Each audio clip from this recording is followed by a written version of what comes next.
I left Britain about a month and a half ago to get to Hubei province in China, and at the time I thought this was a really stupid decision. So I did not expect the situation that we're in now, that actually Wuhan is safer than Britain. How has China taken control of this crisis? Well, I've been living in Shanghai with Wu Ming for the last 3 weeks. I want to show you a bit of an insight into life here in China at the moment, and in particular 3 things the Chinese government have done to control the crisis that I think would be pretty hard in Britain. It's not all sunshine and daffodils. I'll talk a bit about the darker side at the end of the video. The Chinese government collect an immense amount of data about their citizens, and they're using it in novel ways to tackle the coronavirus. Every time Wu Ming and I want to leave the apartment complex, she's got to scan her face, and those images, as well as the images from all the CCTV cameras in China, of which there are about 200 million, are fed into a central database and then analysed using machine learning. So it means basically if you're in sight of a camera with about 5 on this crossroads, then it's likely that the Chinese government have analysed your face and know where you are. Another big source of data is the WeChat app. You might have heard of it. So that's WeChat. It's social media and your debit card all rolled into one super app, which is really convenient, but obviously also tracks. So the state know where you are, what you've bought, and what you're saying to friends. That's just the status quo, and the Chinese people generally know about this. The images you see are actually from the state media. But they're using this data to try the highest tech epidemic control ever attempted. So if you get ill in China and you go to a hospital, the hospital will register with the authorities, and the authorities will pull your name down from this big database. And they have an algorithm that will be able to tell you all the different places that you've been in the last 14 days and all the people that you might have been in contact with. So the bread that you bought with the WeChat app, the baker now will be notified that they have to self-quarantine for 14 days. And the people that you were next to on the flight, they now have to self-quarantine for the next 14 days. Every single citizen has a code, red, amber or green. I guess you are yellow. Why? Why? Because you come to Shanghai, not have 14 days. I'm a green. Safe. But if I'm yellow, shouldn't you be yellow? No, just you are yellow. Maybe next week you are green. Good. Some city only green.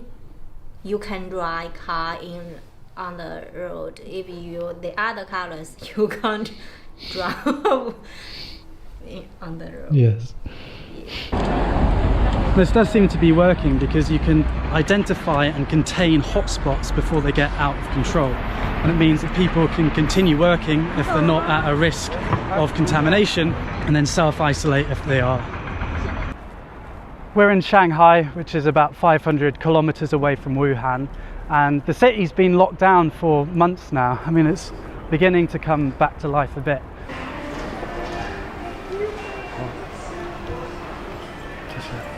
Last time I was here, there was basically no one here, so it's good the city's beginning to open up a bit. But generally you're not allowed to eat in the restaurants, you're allowed to buy takeaway, but you're not allowed to sit down and eat. This is Wu Ming's Tai Chi studio. My name is Wu Ming. I'm a Tai Chi teacher. This is my Tai Chi school because virus, so we can't teach our student. I don't know when we can open the door and welcome my student. Maybe next, maybe month. So I'm wait. Somebody give me repeat.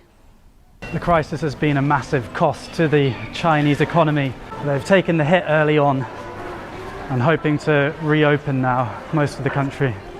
Every single person that comes into China now has to self-quarantine for 2 weeks. So every day I had to fill in this grid with my temperature. I'm just doing it now.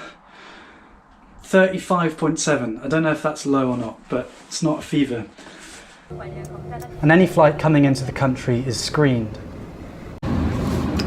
We've been waiting in Shanghai airport for about 2 hours now. We'll get there eventually.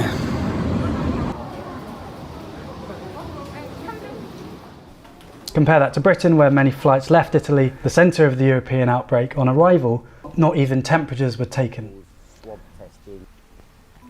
Controls were even tighter in Wuhan and Hubei, where you basically weren't allowed to leave the house, and you could only drive with a special permit. It's been the most aggressive disease control attempt ever in history. And it does seem to be working, because if people stay at home, the only people they can infect are their families, and then the transmission of the virus stops. So complete lockdown, tracing those with the virus with big data, and the glue that holds it all together is the intense promotion of social solidarity. The government have framed this as a people's war against the virus. There does seem to be a coming together of China. For example, 20,000 medical workers flew into Wuhan to help with the crisis. There's moving images of the doctors, both male and female, having their hair cut because supposedly there isn't time to shower. These messages of solidarity are all over social media and big adverts like these. 加油中国 We do it.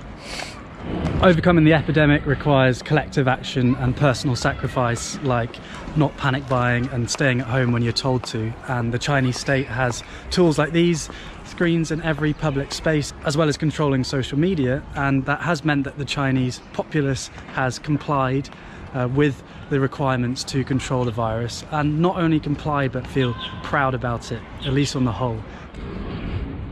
Comparing these bold actions of the Chinese state against Britain's response, which has been wash your hands, it could make Western democracies look impotent, and that's certainly the narrative that the Chinese media are pushing. But as you've probably thought to yourself watching this video, there are downsides to these policies.